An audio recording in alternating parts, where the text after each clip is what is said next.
Ivan Sartori, ex-presidente do Tribunal de Justiça do Estado de São Paulo, desembargador. Tudo bem, Ivan Sartori? Tudo bem. Agora a gente não pode mais abraçar. Não pode mais as cumprimentar, coisas. mais perto, né? Mas Agora é distante. Tem que ficar afastado. essa pandemia, eu tenho te visto muito nos meios de comunicação também falando sobre a pandemia que atingiu o mundo inteiro, né, Ivan? E essa medida mais adotada para combater o coronavírus, que não tem cura, mas muitos médicos estão falando que já... Hoje eu vi uma notícia de uma médica falando que já tem uma cura. Cada dia aparece alguma coisa. Mas foi feito esse isolamento social, né? Muita gente foi contra a medida porque permitia que as pessoas parassem de trabalhar, né? E o que você tem a ver, o que você tem visto no ponto jurídico disso tudo? Bom, em primeiro lugar, quero te cumprimentar, Paulinho, pelo seu trabalho. Eu sei que você tem feito um trabalho aí social interessante, muito importante, te cumprimentar muito por isso, cumprimentar a sua equipe, o seu Getúlio aí, cumprimentar nossos telespectadores. Bom, eu sempre preguei, desde o início, eu sempre preguei que não era possível, que não teria cabimento essa imposição que foi implementada pelos governos, principalmente o governo estadual aqui, o nosso governador. Eu sempre entendi que a quarentena deveria ser uma quarentena persuasiva, né? Que trouxesse aí informações, campanha à população, a regimentação do pessoal das comunidades para esclarecer o povo das comunidades, andar de uma forma, vamos dizer, de um companheirismo com a população que já está sofrendo e ia sofrer, inclusive com o pânico que se assolou o povo todo com relação a essa pandemia. Então eu acho que deveria ser feita uma coisa persuasiva, uma coisa de campanha, como sempre foi, e não um ato violento de imposição como a gente viu aqui. Então aconteceu que, pelo ato de imposição, começando por uma decisão do Supremo Tribunal Federal que esfacelou a federação e deixou tudo nas mãos dos governos e municípios, nós vimos verdadeiras barbaridades. Aqui em Santos mesmo nós vimos um nego arrastado, algemado, interpelar as pessoas de idade de uma forma bastante grosseira, bastante difícil. O povo sofreu muito com a imposição aqui. Eu acho que o prefeito aqui foi de um sistema ditatorial absurdo, como em várias cidades que houve aí. E não é, eu acho que isso não funciona, porque isso causa revolta. Isso causa muita revolta. Então, o que houve? Lógico que não se conseguiu fazer a quarentena como se deveria, em primeiro lugar, mesmo porque tem muito lugar do país e do Estado, inclusive, que o governo não tem acesso, o Estado não tem acesso. Ali não tem, ou é o crime organizado que manda, ou é alguma outra comunidade, etc. e tal, que você não tem acesso. Então não se consegue fazer essa quarentena com uma imposição. Deveria ser feito com persuasão, isso que eu entendi. Lógico. Agora, fechar todos os comércios, fechar empresariado todo a parar, né, acabar com todo o empreendimento, isso foi uma loucura, isso foi um absurdo, né? E não adiantou nada, porque a curva continua aí na mesma forma e nós não vamos nos livrar do Covid, não vamos nos livrar com certeza. Isso vai prosseguir facilmente. O que importa é a gente cumprir esses protocolos de distanciamento, usar máscara, profilaxia e fazer esse tipo de coisa. Agora, muitas arbitrariedades foram cometidas, inclusive com relação à liberdade de ir e vir, com relação a sigilo de dados telefônicos, com a questão inclusive com a questão da manifestação pública em rua. Houve uma proibição a pedido do prefeito aqui de uma juíza que proibiu a manifestação, quando está na Constituição que isso é livre, isso não pode ser proibido.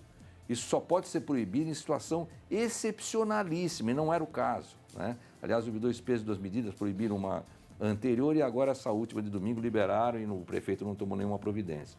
Então, muitos direitos foram vilipendiados, foram não observados, até se chegou a governar por decreto contra a Constituição Federal. Então, nós temos o princípio da legalidade, da reserva legal, que ninguém é obrigado a fazer ou deixar de fazer alguma coisa, senão é virtude de lei.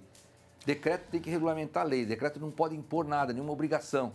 Então, isso tudo é uma conversa muito longa, tal, que eu posso depois me desenvolver, inclusive aquela questão do artigo 268 do Código Penal, preenchimento da norma penal em branco, mas a verdade é que eu achei que houve muita arbitrariedade, eu acho que o preço pago em termos jurídicos, em termos de direitos e garantias, em termos de conquistas no campo político e jurídico, seguramente foram sacrificados.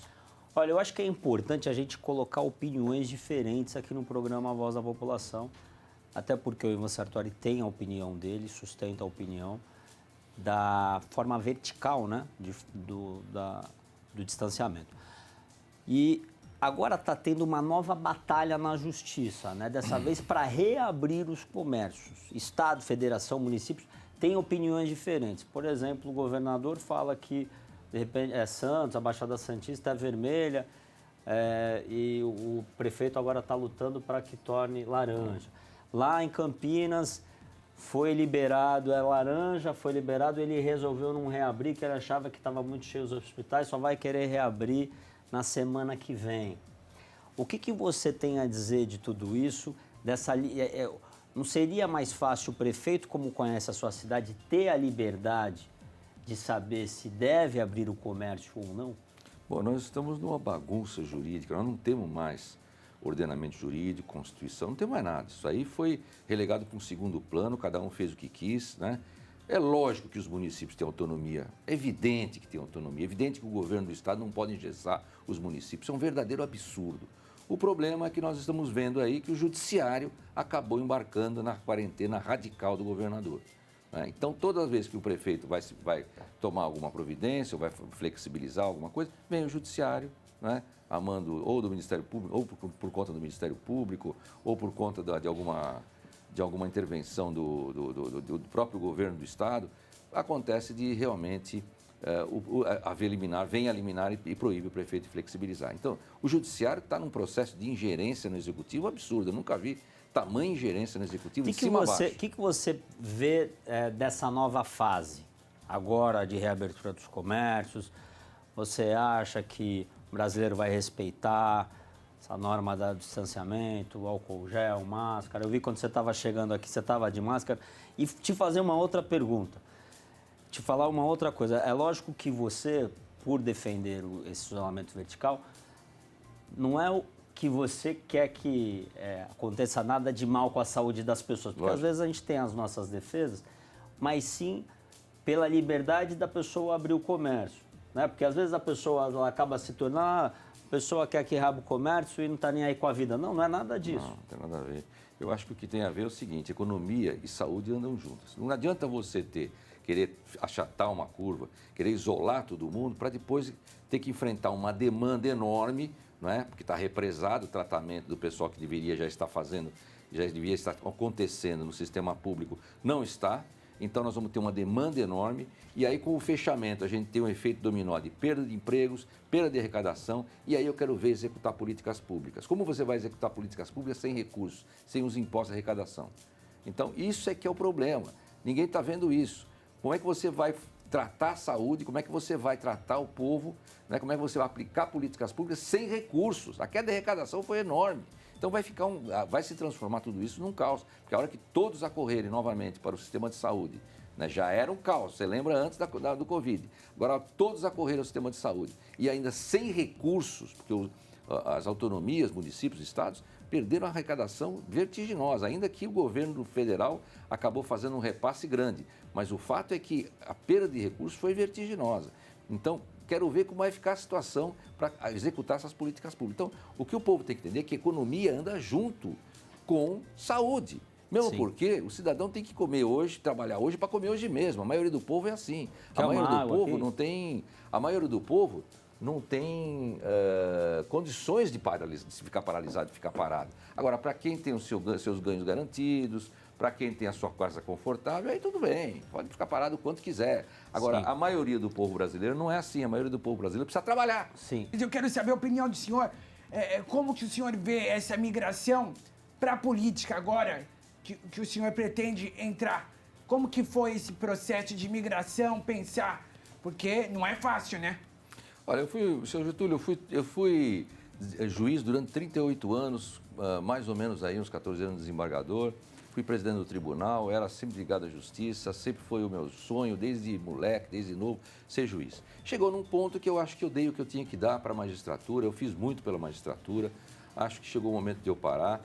E aí eu comecei num sistema de, vamos dizer, vou advogar, vou fazer alguma coisa diferente, quero uma vida mais tranquila, que a magistratura é sacrificante, extremamente sacrificante. Você é um tarefeiro, você não para, você trabalha dia e noite e acho que é um negócio que você se transforma realmente numa verdadeira escravidão. O povo pensa diferente porque não conhece. Vai ver como o juiz trabalha e vai ver que a situação é complicadíssima. Mas aí houve um crescendo nesse sentido e muita gente conversando e falando e acabei então encampando essa ideia de me pré-candidatar a prefeito do município de Santos. Tá E certo. aí estamos aqui trabalhando, estamos fazendo expondo nossas ideias e aí nós estamos nesse pé. E acho que essa unanimidade burra que houve no mundo com relação a parar tudo, acabar com a economia mundial, derrubar a economia mundial, isso foi a maior loucura que nós fizemos. Nós vamos olhar para trás e vamos falar, meu Deus do céu, que loucura que foi feita nessa época. Olha, meus amigos, a gente vai por um rápido intervalo. Ivan Sartori, obrigado pela sua presença. Muito obrigado. Viu? Valeu pela participação.